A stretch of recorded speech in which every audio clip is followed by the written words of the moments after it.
Inspirational. Powerfully refining.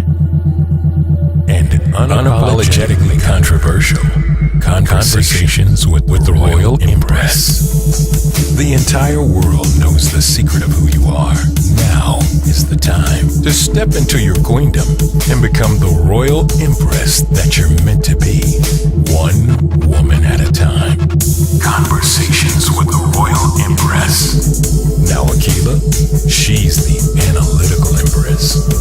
Akima, she's the Empress that will challenge you. And Lakashay Nadira, she's the Empress who tells it like it is.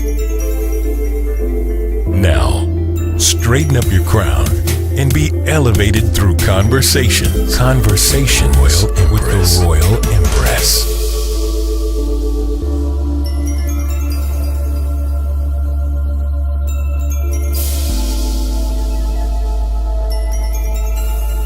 Welcome to another episode of Conversations with the Royal Empress.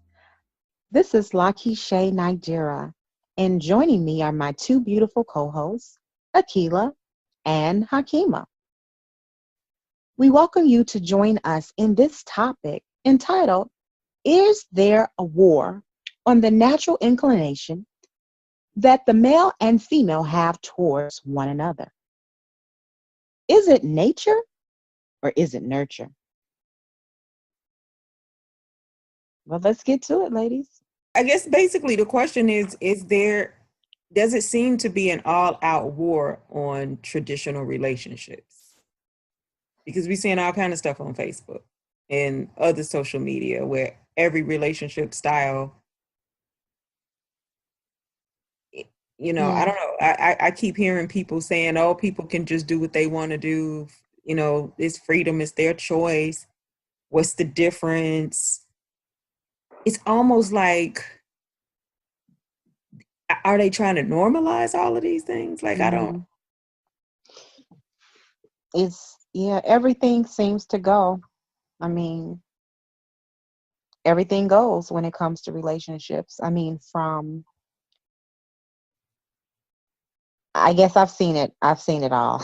And it's like I'm the one who tells it like it is, but even in telling it like it is right now, I'm noticing that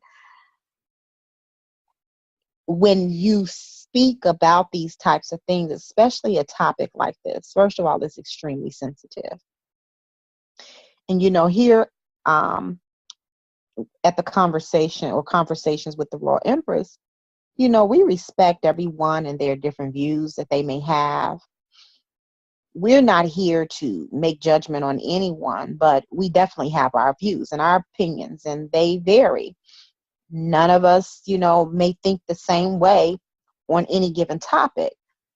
And we are very open, for having and listening to varying views. But with that being said, it's gotten out of dang on control, in my opinion.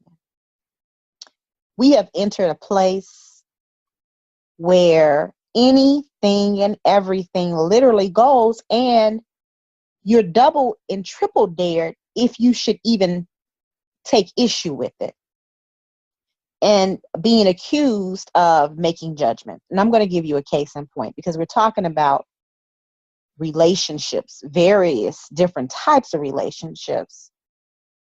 And I was reading an article about a transgender person who had gotten married to a male, and they had been married for, I think, maybe 10 years or so. But the issue was now that he wanted to have children, but he didn't know he was married to somebody who used to be a man, and their body was not capable of being able to bear a child. So in the beginning of the article, it just painted this just beautiful picture of them being in love and just the whole way that they came together. And it was literally like a perfect relationship in that person's eyes, with that one exception, that he did not know that she used to be a he. And so I was looking at the comments, and I think comments can say a lot comments can tell you so much about how we think worldwide and what's considered to be the norm, if you will, within this type of society. And it was interesting that a majority of the people who commented on this article felt like those individuals who said, oh, some people who said like they felt like she was absolutely wrong, you are, they may have called her names or whatever. Basically, they just felt like she was wrong. Whereas other people, they were like, well, it's like they had a problem with people pointing out the issue. And I'm reading like, what am I missing here? First of all, we're dealing with deceit. We're dealing with separate from gender, separate from you having, being transgender. The fact that you lied to somebody for 10 years, telling them that you were one way, or making them think that you were one way, and in truth, you were another way. So back to the topic of our conversation, which is dealing with these relationships. I feel like we're in a day and time where if we don't open our mouths, stand up, and make it known where we stand, then we risk a future generation of our children and our children's children who are going to even be more confused than we are. And I'm confused right now. I'm not confused about who I am and relationships in general. I'm confused just about what is being presented to the world as right and wrong, up and down.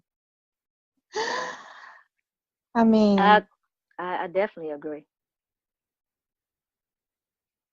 I just think we're walking in scripture.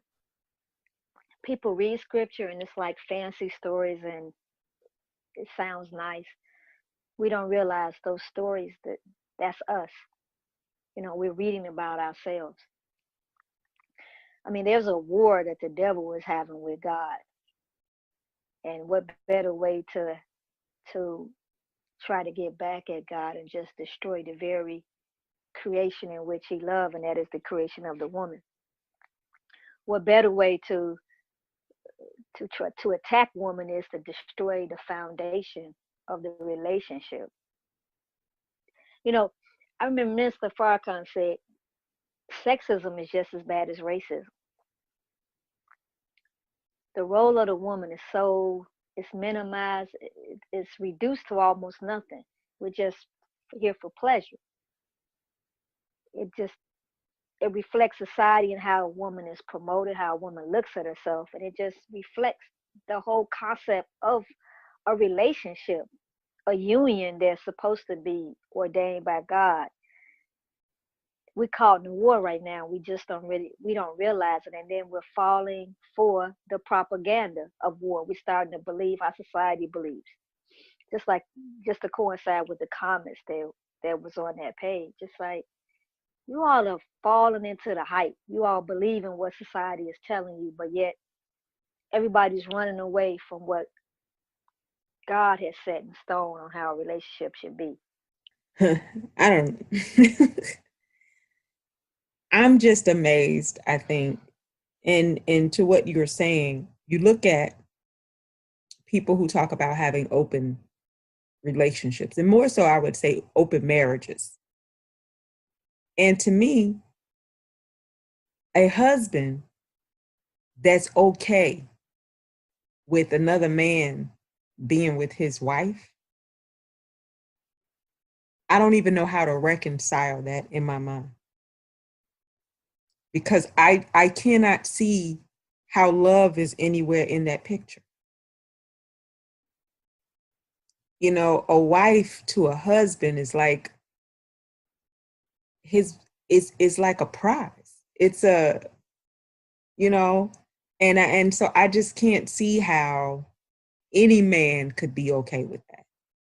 But I think that there's a deviant mind, and there are many people who have it, and many people who just think that it's just okay, it's cool, it's whatever. But I always wonder, when you see things like this? What went on in childhood? What is it that made you open to and susceptible to these types of behaviors? What made you think that it was okay?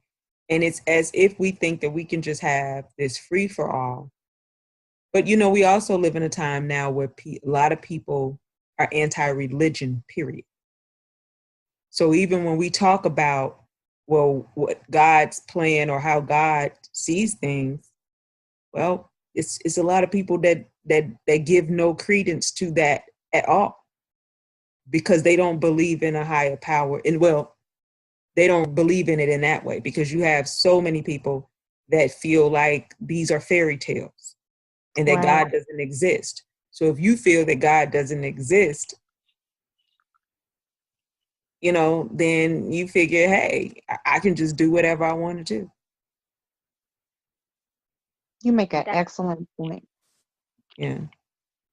especially as it relates to people not having a belief in God, especially in a way maybe that it used to be at one point in time. People are so anti-religion, and I believe that even if it's not even if it's not addressing religion, but just even having a spiritual connection or knowing that there is a higher being, um, and even having laws set up with within your own mind, you know, with your own space, then there are certain things that there used to be certain things that people just would not do, wouldn't think about doing. But now there's such a behavior that is more common and more popular that, as you stated, it does not, you know, pretty much anything goes. There's nothing to keep me from doing or to hold me back from making a decision. You know, I can do whatever it is that I choose to do. So if I don't have to report to anybody, if I don't have to, you know, be held accountable for my behavior, then hey, literally, I'm just going to do what I want to do. And so even when you mention about your curiosity in terms of going back to someone's childhood, absolutely. Because what happened?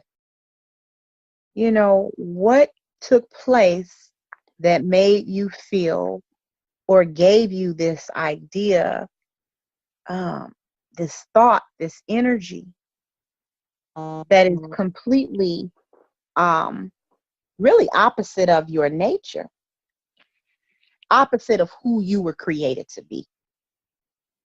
Now, I'm sure many people might take issue with that, and I could hear it in the back of my head, just, you know, people feeling like, well, who decides, or is everybody created for a purpose? Is everybody supposed to be created, you know, in a certain image and a certain likeness? Yes, I feel I feel that way.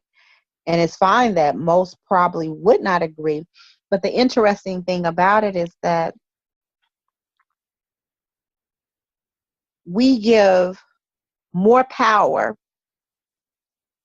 to things outside of ourselves. And this is the reason that we can fall victim to situations like this, because the power we put outside of us now has a greater effect than the power that we should have within inside of ourselves. And as it relates to our dependency or our relationship with the creator. And I think this all plays a part in, I guess you would say, our decision making and what we choose to believe is good, bad, right, wrong, corrupt, and other. a book I read is called Psychopaths in Suits. Hmm. Very interesting book, and it talks about psychopaths, but also talks about narcissists too. And one of the things, one of the chapters talked about a narcissistic culture, and it was talking about a workplace. But you know me, I'm organizational leadership major.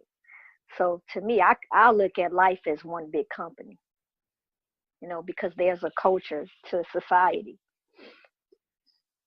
People will, well, in the book it was stating that people will go into a certain environment, and if it's a narcissistic culture, then they will transition their thinking to fit that environment.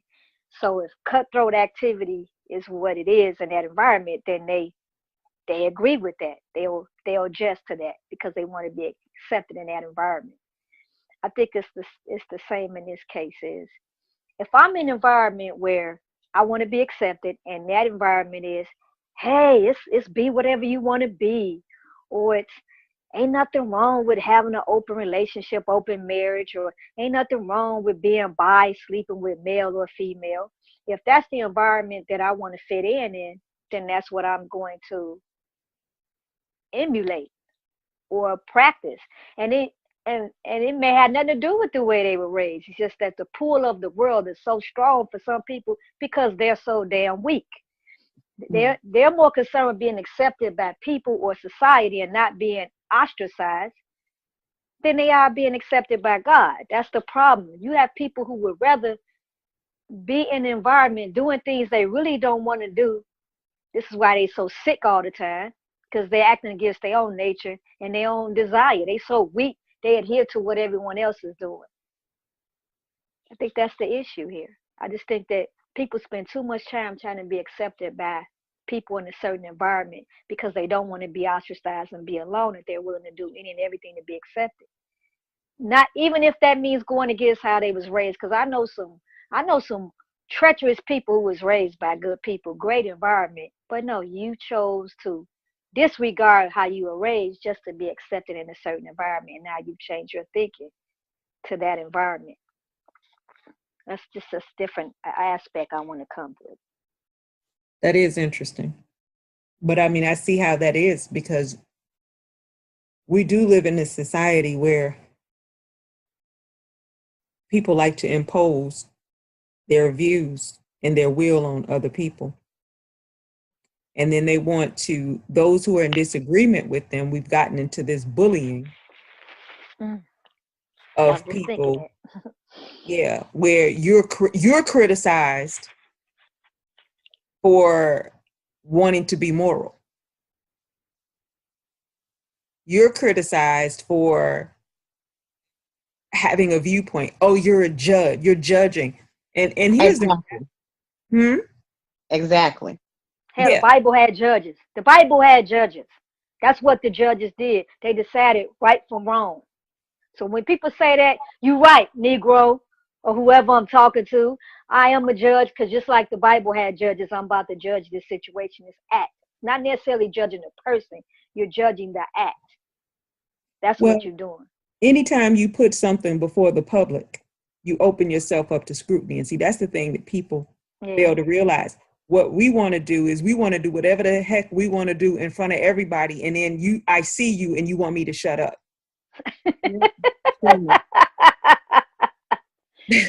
So keep it off social media then, huh? if you don't want anybody to say anything about what you're doing, then stop putting your business out in the street. Yeah, stop putting your stuff out there in the open and think that people are not going to have a comment or have an opinion. It's a reality. And so, yeah, sometimes people are going to ignore you and sometimes they're not. But whatever it is that you do, just like you feel like you have the right to do what you want to do, we also have the right to say that we don't like what you do. You can't ask for something and then try to take it away from the other person. Exactly. Exactly. You know, or, oh, you judging me. Well, now you judging me, saying that I'm judging you. I mean, y'all see how silly that sounds? Yes. You know, when I hear that, that's kind of what I was kind of alluding or speaking of earlier in the conversation. It's like, it's silly. It's just really silly. That's judging the devil you. talking. That's the devil talking. Explain what you mean by that when you say that's the devil talking. Tell us about the devil. That devil within. That's the devil that want to do what it want to do. So the minute. you said the devil within, that you're just telling me that the devil, you're not talking about anything underground with the pitchfork? No, that's spookism. We know the devil within. That little voice that tell you, girl, don't listen, or man, don't listen to that voice. Listen to me. You know, cartoon. We laugh at cartoons, and it's so funny, but it's a lot of truth in cartoons. I don't know if you remember this old cartoon where, you know what? It's the little characters is like blue or something, but it'd be one on one shoulder and one on the other shoulder, and one is telling the character to do good, while the other one on the other shoulder is saying, "Don't listen to that voice. Listen to me." We Yeah. have that self-accusing spirit. There's that. Mhm. There's the God in you, and then there's the devil within you. And we love to listen to that devil. So the devil starts saying, "Are you judging me?" Because the devil want to continue to be a devil. The devil within want to continue to rule, because we're weak and we're allowing that devil within to rule the God within us. That's what I mean when I say that's the devil talking. That's the devil within. Yeah. It's that lower desire, that fiery spirit or nature that has a tendency to take control. I've Mhm. seen people come in and just looking at them, you're like, okay, they're a certain way. 2 or 3 months later, they become a totally different person because they have accepted the culture. And the culture is toxic. It's wicked. And they've accepted it and they've bought into it. And so they change. And it's so sad because, oh, as the Quran says, the 47th surah, you're the weak-hearted one. They're weak-hearted. They can't, their faith or their belief in self is so weak that they can go into an environment that's stronger than them, and it'll take that environment and take them over. And I see it every day. I just sit back and watch and be like, yeah, they gone. Yeah, they gone. The devil got them. It's sad. Basically, It's sad. It's really sad how people can be so weak that you allow yourself to be pulled in this big conspiracy. One where you lose your own soul because you don't want to be ostracized. I like being ostracized. I'll be right in the corner. I'm fine with that. Jesus was ostracized. I don't have no problem with that. were you put in a corner a lot as a child? I can't. Actually, I put in the corner by myself. Did you put yourself in the corner and time out? Right. I wasn't tapping out. I was just like, you know what? I'm gonna go right over here. This where I want to be. I'm gonna chill right over here by myself because I ain't trying to do what everybody else doing. You try to say I'm traumatized? It was, that was that. A child stay at a child place. You don't get an adult conversation. Cool. I'm about to go right over here and do my thing. But Hilarious. That's hilarious. I like that. Was pretty good. I like that. But I mean, don't you all agree? I mean, have you ever been in an environment where you're like, okay, I'm not with the status quo. I'm not with the consensus. But then there's the people that I'm with what everybody else is with. So if everybody said jumped off the bridge, you would jump off it. But you got people doing it. You got people partaking in threesomes, all because, well, I don't want to be looked at a certain way. You got people talking about they both ways, all because of the environment that they in, that's acceptable. And then they wonder why they crazy as hell 3-4 months down the line because they living a life that they really don't want to live. I mean, look at these entertainers, man. Every time you turn around, you see them in the street, so-and-so going crazy. You know what it is? They probably thinking about all the stuff they did to be in that industry and to stay in that industry, and it's going against what the very essence of who they are. They like, this ain't me, and this is not what I want to do. But because I'm so weak and I submit to this environment, now I done drove myself crazy because I'm going against the very nature in which I was created. Now, what's interesting about what you're saying, because I agree. I see exactly what you're talking about, in entertainment, just in everyday life. Things are becoming more and more acceptable or, just normal. But when you talk about the pull, I guess, or the influence that people have over other people, or peer pressure, and the weakness that others have and their inability to rise above that weakness and just do what it is they really desire because of the strength of the opposing or the opposite person or team, I do believe that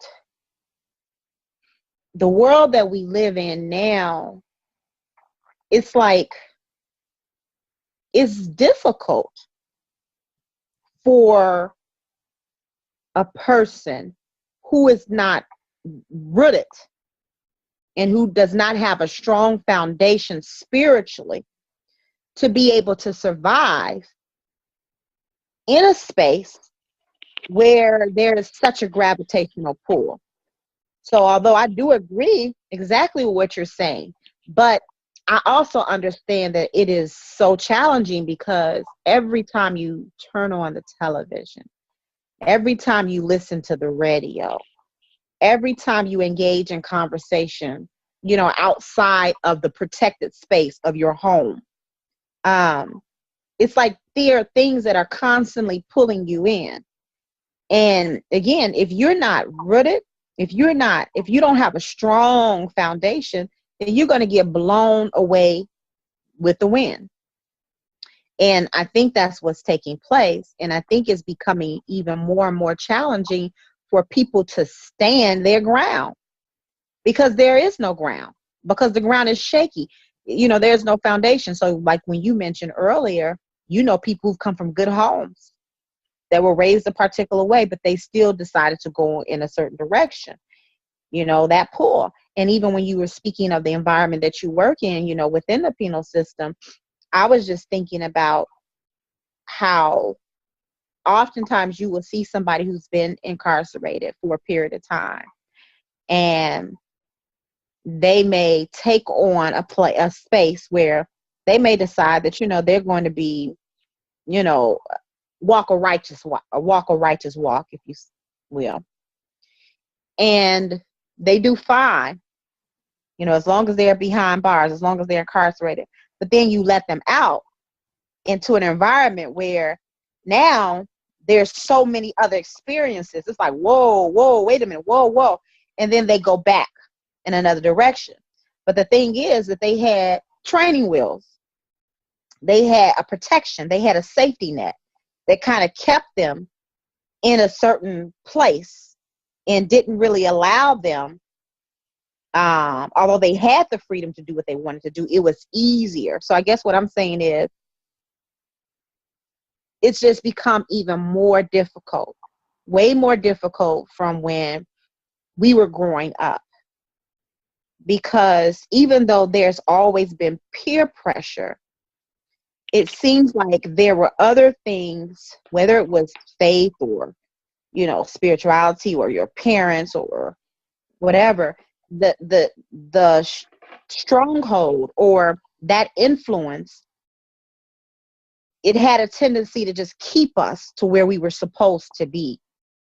And it wasn't as easy to fall victim and, find yourself caught up in something. So, and then, just going back to war, we start off by asking that question, are we under attack? Our relationships as we know it or once knew it, are they under attack? And I started thinking about, and you mentioned that we were in war. We were, that's what was going on. So I look at the definition of what war is, a state of armed conflict between different nations or states or different groups within a nation or state. Conflict, warfare, combat, fighting, action, bloodshed, struggle. When I think about that and just some of the things that I just described, I feel like that almost sums it up, in that we have so many different arrows or bullets or things that we have to attempt to protect ourselves from, but we don't have enough shield. We don't have enough armor, whether it's because we've let it go, we've, don't have it to begin with, whether that armor is the foundation. It just seems like there's just more of a struggle to stay balanced, or at least to hold your ground, stand your ground in what you believe. And then there's so much I guess, the influence, that it almost confuses people. They don't know what they believe, because there's no more independent thought, because again, you've been taught to believe what you believe. But then some would argue that you're taught to believe that something is traditional and normal. Right. So there's always the argument and the counter argument. But what I honestly believe is that when we allow people to just act natural, what do we naturally gravitate towards without anybody even teaching you? Because we look at our children, and you leave them, because we're not talking to our babies about relationships. We're not talking to our little 4 and 5 year olds about having girlfriends and boyfriends. But yet they'll still come home and tell you, your son will come home and tell you he got a girlfriend. Your daughter Yes, come home and tell you she got a boyfriend. Or the little boy will go up and try to kiss a girl. I mean, so they'll naturally, the girl, and even when I see these people now, when they talk about not wanting to having gender neutral toys. I didn't just get up one day and tell my son he had to play with a truck. If you put him there and boys play with a doll, they'll play with it, but they're not going to play with it the same way that a little girl does in general. You right there, right? They're going to take off the head. doll. Right, he's taking off the head. They're taking the head off. The arms off, everything. And who taught them that? Didn't nobody teach them that? That sounds like abuse. Well, they are abusive towards dolls. I don't know. Are you saying that's that conquering nature? That's that conquering nature. Oh, that's that okay. conquering nature. Conquering nature, yes. Okay. They ain't discovered that X chromosome yet. So that's the whole point of why Allah put an X chromosome in the man. Because if he didn't, he would destroy us. He wouldn't be trying to sleep with us. He'd be trying to destroy us because he'd be like, oh, I see something weaker than myself, and I'm about to conquer. I am about to destroy. So, Dr. Hakima, we got something going here. Are you saying that? I mean, I'm just wondering. No, the analytical one started it.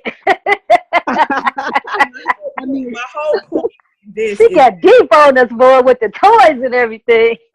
I mean, we're honestly, the only place that I was going with that whole situation is that people try to argue that we force things on our children. And I'm saying that when you watch them naturally, the male and the female naturally gravitate towards each other if nobody interferes with that. So don't tell me somehow that you're teaching somebody to be traditional. When it's like the animal kingdom. I don't think, or there definitely is nowhere nobody saying, hey, dog, go. I mean, you know what I mean? Right, it's instinctive. A certain natural order of things. Within the universe, there is just an order of things. Yeah. And when it falls out of its orbit, or, it's no longer corresponding with what is natural, then we know that there's something else has occurred. Just like people say, oh, you must be drinking some water. There must be some in that water. Why? Because you acting a little strange. You're acting stranger than what the average person would act. And so it must be some in that water. I saw a meme, which is so off subject, but it's kind of somewhat related. Somebody had posted this meme about, I think they said, was it the 90s babies? They said, you 90s babies must have bought these here bed bugs. Because when we was growing up, all we saw was roaches, What the? I think I saw that one. I was like, I just kept scrolling. I said, it's stupid. But I'm thinking like, okay, it's the same way we talk about Similac babies. Well, nowadays, everybody's crack babies. Crack. It's like every generation has this thing that's why you act this way. Because it was either something in the water, it was Agent Orange, it's something that happened to you that's causing you to be off balance. But we know that it ordinarily, this would not be the case. But I like. I mean, I like where you was going with that, Akila. I mean, you're right. It's when it's convenient. Is let's keep it to tradition. But when it's not convenient, times change. This ain't how it used to be. Because when you talk about traditional relationships, what do people say? Oh, that's old fashioned. When I talk to ladies about you should be abstinent from sex, you should wait till you're married. Oh, that's old fashioned. See, it's when it's convenient, something's old fashioned, but when it's also convenient, we got to come with the modern times now. Yeah. I just think that it's just when I watch it, because we are, and when we talk about, is there this war out there on our traditional relationships? And I think that we're really just talking about the natural way that things naturally happen. And I just my observations in watching little boys and little girls who are not necessarily being taught anything, who's not necessarily seeing anything, and they gravitate towards one another. I don't recall anybody telling me to sit down and play house. Mm. I don't. Or to how to hold a baby. Boys and girls see mothers hold babies. They see us nurture babies, right? Then why is it that the little girl wants to nurture and hold the baby, but the little boy looks at it and keeps on going and runs and does whatever he's doing? Mm. Are we teaching them, oh, this is what you're supposed to do because you're a girl? I don't think that we don't teach them that. You don't tell a little girl, oh, well, I don't know that we do. Like, what's the difference between the genders? I can tell you a personal story where my son, because of course, as a mother, your children are in the bathroom with you. That's just, it is what it is. And my son asked me something about my penis. And I said, Mommy doesn't have a penis. And he looked strange. He's like, well, where's your penis? I said, well, Mommy's a girl and girls don't have penis. He said, well, what do you have? And I said, well, girls have vaginas, boys have penis. And so then he started, oh, okay. But then he started asking me, but how do you pee? And so then at one point he thought that I pee, you pee out of your butt? I mean, I'm saying this, I know it sounds crazy, but it's just like, they ask. Right. Are we actually going around? I didn't tell my son, you're a boy. He just, it's like it's certain things that are just very obvious to them. And it's just a very natural thing. So I don't know. So I think that the argument, we argue too much about, well, I can do whatever I want to do and whatever. It's you go against nature and then try to say that something that is natural or is nature is against you. It sounds crazy because it is crazy. The whole thought process in my mind, but I just say, just watch the children. I have never seen, and I'm not saying that it doesn't happen because I'm sure, but I've never seen little boys play with each other and, on a consistent and regular basis, like each other in a certain manner. They usually like little girls and vice versa. That's true. Because nobody is telling their 3 and 4 year old to have a girlfriend and a boyfriend. But they come home and they tell you. My son came home at 4 years old and told me this little girl told him in preschool that she was going to marry him. And the only question he asked me was, can 4-year-olds get married? And I'm assuming you told him no. I did tell him no. And I said, why did you ask me that? He said, oh, because Melanie said she's going to marry me. I said, okay. That's hilarious. And the only thing I would say, though, as we talk about traditional relationships, though, because somebody could argue and say, okay, that's fine and dandy. Okay, that's natural. So who's to say that it's natural for you to not have open marriages or 4 and 5 and 6 people sleeping with each other and all Well, of yeah. that? Where does that come from, though? That's something, I'm not going to say fairly new, because nothing's new under the sun. But we're talking about the promotion of things. Why Right. now the promotion of open marriages? When the devil or the powers that be, the wicked people, the wicked power, wants to promote an idea, what does he do? He goes right to the entertainers and he say, promote this, because these people worship you, they look up to you. So whatever you say is law. So that people won't look toward them, they'll put the entertainers up front. So now you got these entertainers. Oh, I have an open marriage. You know, oh, I'm bi. Oh, it's this new term. Oh, I can't remember what the term is. It's not even bisexual. It's like you have sex with whatever. Janelle Monáe, they got her promoting that. I know. Oh, I forgot what they call it, but it's some new term. And I'm like, what? I don't even understand. It's so confusing now. It's so many different, oh my God, so many different sexual categories. It's confusing. This is definitely a Sodom and Gomorrah. We are Sodom and Gomorrah. We living right in Sodom and Gomorrah. It's just ridiculous how when these entertainers promote this stuff and we get right there and we start talking about it like it's something great. But so-and-so is this. You have more people know about what entertainers are doing, more so than they know what their own self is doing. It's very sad. So this is how the powers that be promote these mindsets, this way of thinking, and then we follow suit because we worship these people. These people are false gods to us, and we worship them. And this is how we start to subscribe to these mindsets. We need to go back to where I get this thought that that's okay. I just saw scrolling today some article. I didn't get a chance to read it, but I'll go back and read it, where it says women are becoming lesbians because they've been hurt by men.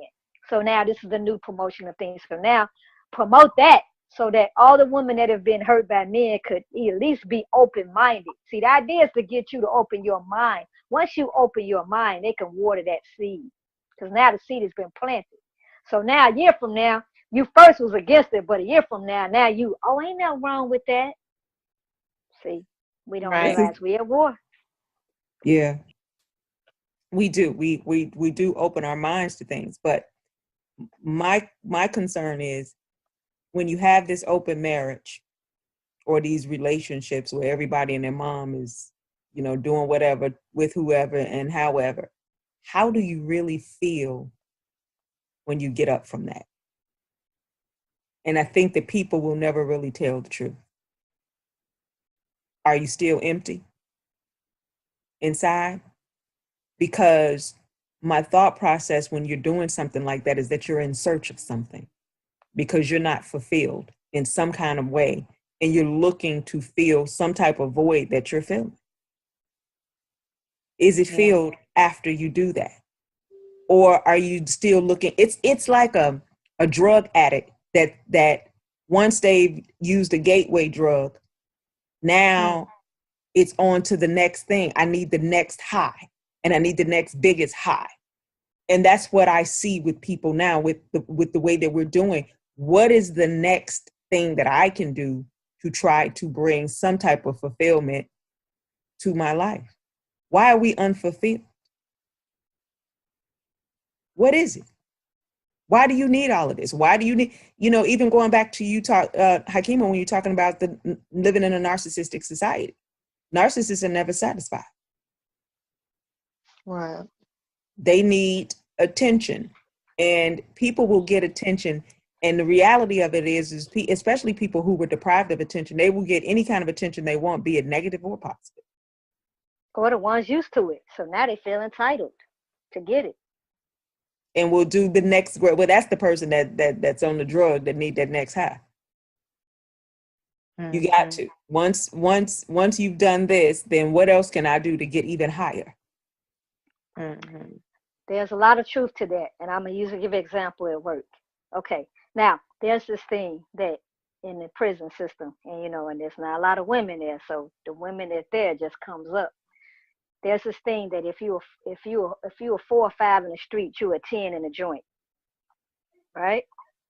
So you have women come in there, they get hired. They not used to a lot of attention from men because on the street they don't get it. But in there they like a superstar. Oh my God, you should see the transformation these women go through.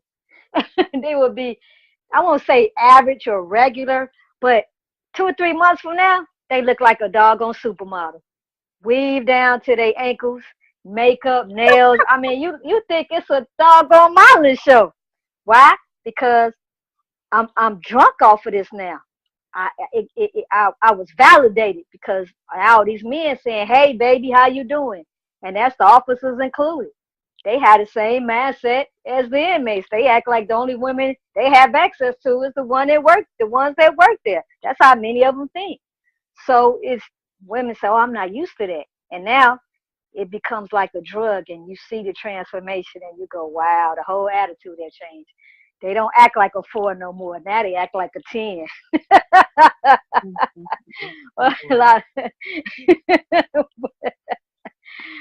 Interesting concept, but it's the truth. So I just wanted to give an example to that. Sometimes even that happens with a guy. Let him lose 100 pounds, and all of a sudden the girls start looking at him, and now he didn't change. His whole attitude didn't change. So you're right about that as far as that getting drunk off of that attention, and now I need that next high. I need that attention. I need to be validated again and again and again. You also see these relationships the way that you see them too, Mm. because you have people who are in competition with one another and people who feel like I have to do the next greatest thing to maintain a certain level of attention. So a woman who wouldn't ordinarily be open to having sex with multiple people, if she feels like it's going to give her a star on this man's chart, then she'll do it. Because if I don't do it, then this other woman might come along and do it. So let me keep my ranking in his eyes. And a lot of this goes back to, again, foundation, but which is directly connected to value. Because if I value myself, meaning that I have to have the right type of foundation in order to find value. But if I value myself, am I really willing to sell myself to the highest bidder? And the bidder doesn't necessarily have to be a person. The bidder can be an idea or a thought. So I've sold myself to a thought that is more popular, or that has become popular, or that has become the norm. Therefore, my value, it decreases. Because maybe at one point, I may have felt strong in what I believed. But now something has come to weaken that.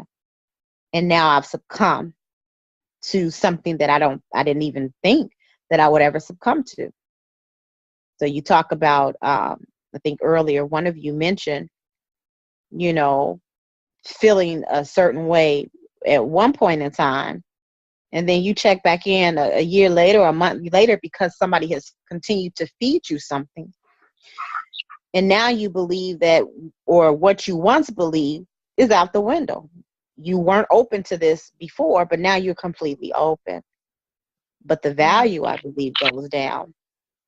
At least the value, not the value as it relates to how you view yourself.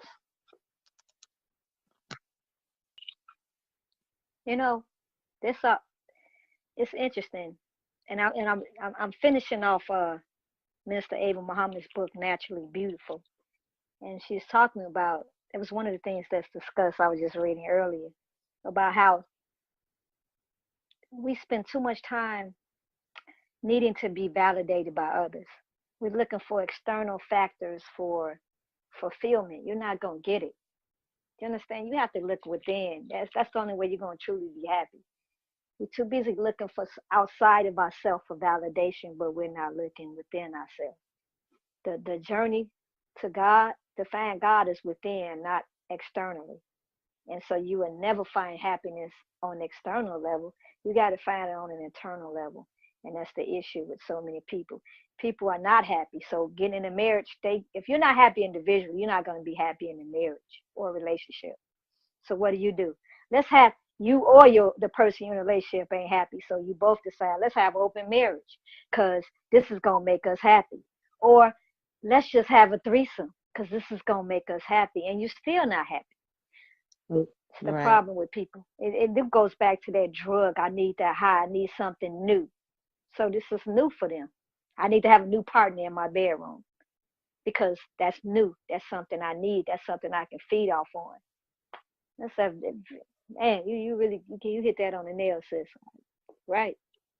It's a sickness.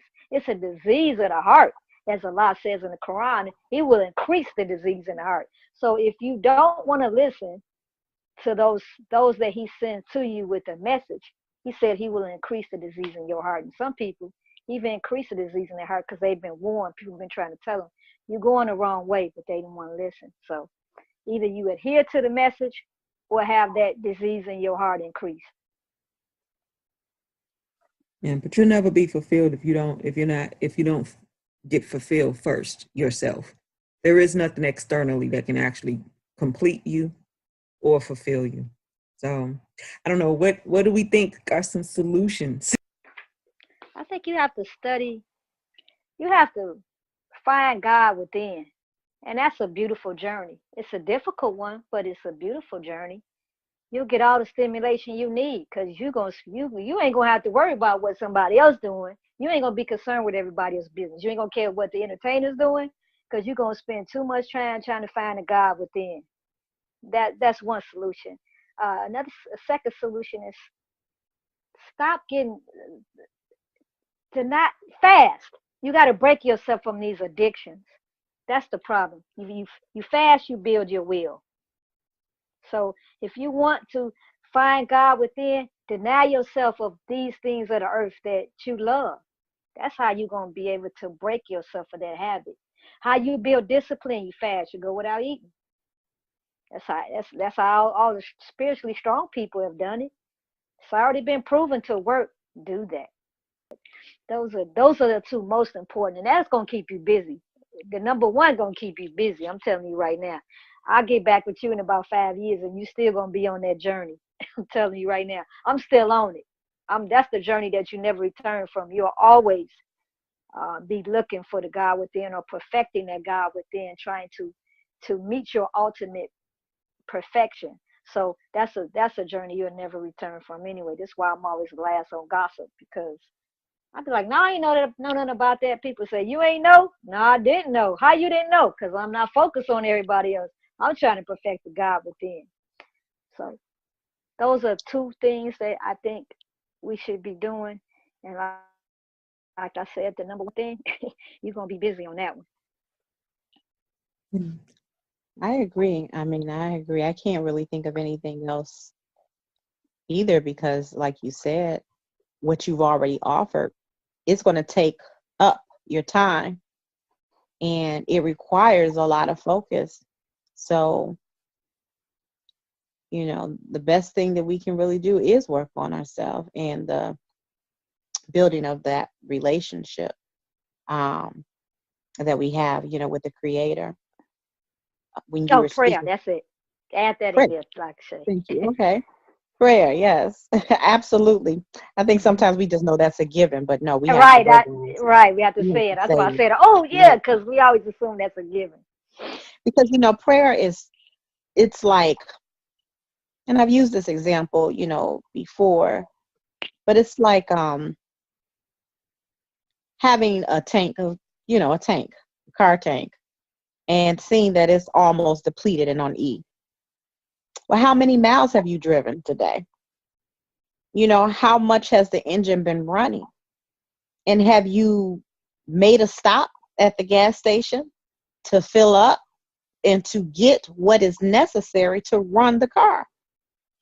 And so every time we engage in that activity of that communion, with God, with that higher power, and going within outside of ourselves, then we are filling that cup. We're filling that tank. we're getting the fuel that is necessary to carry us to the next stage of where we're attempting to reach.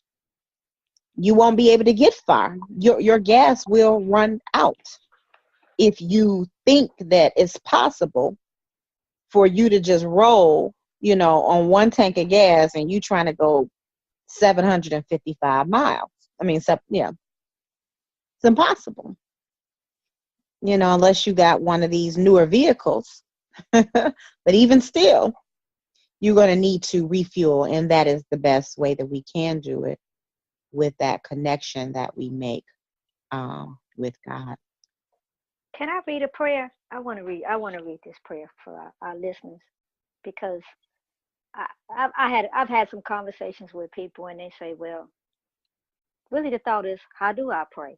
I mean, we've talked, get on your knees and just talk. Well, it's not really just that simple. You got to be totally honest with yourself. You got to be totally honest with God, and you got to be humble. I'm going to read a prayer. That's an often said prayer amongst us Muslims. And I want the listeners to listen. Don't think religion, just think the power in the words, and I'm going to read it for you. In the name of Allah, the Beneficent, the Most Merciful, surely I've turned myself being upright to Him who originated the heavens and the earth, and I am not of the polytheists. Surely my prayer, my sacrifice, my life, and my death are all for Allah, the Lord of the worlds. No associate has He, and this I am commanded, and I am of those who submit. O Allah, Thou art the King, there is no God but Thee. Thou art my Lord, and I am Thy servant.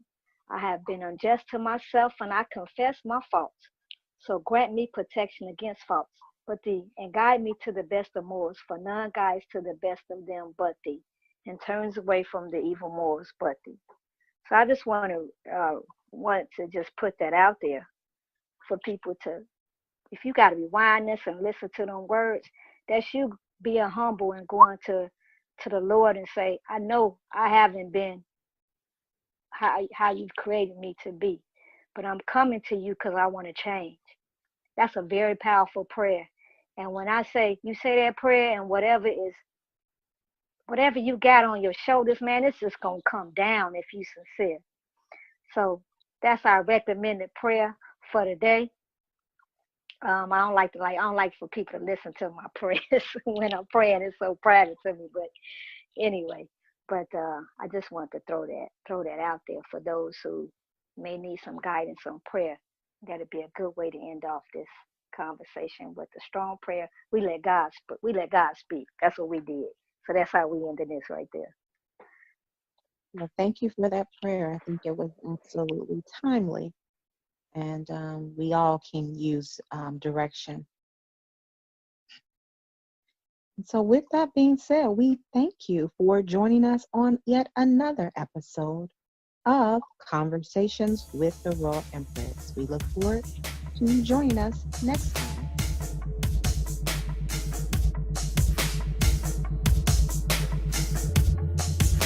Thanks for listening to another episode of Conversations with the Royal Empress. Tune in next week for another enlightening conversation. For more information on the Royal Empress, please visit the website royalempress.org. You can also follow the Royal Empress on Facebook, Instagram, and Twitter. Conversations with the Royal Empress is a subsidiary of the Royal Empress organization. All rights reserved.